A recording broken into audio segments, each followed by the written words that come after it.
নিজেকে দেখলে খুব অবাক লাগে। বিয়ের পরে যে কতটা চেঞ্জ হয়ে গিয়েছি। যে মেয়ে আমি রান্না পারতাম না, সে মেয়ে এখন আমি কত ধরনের রান্না করতে শিখে গিয়েছি। আর খেতেও কিন্তু দুর্দান্ত হয়।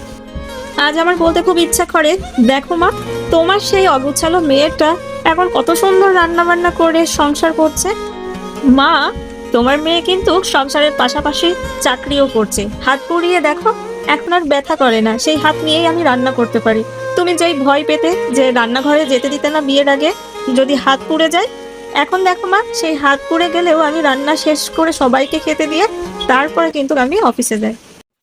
একটা মেয়ে যদি তার স্বামীর ভালোবাসা পায়, সে তার সবটুকু দিয়ে তার স্বামীর মনের মতন হওয়ার চেষ্টা করে। আর আমিও তার ব্যতিক্রম না। আমি আমার হাজবেন্ডের একদম মনের মতন হওয়ার চেষ্টা করি সব সময়। সে যেটা অপছন্দ করে, আমি কোনো সময় সেই কাজটা করি না।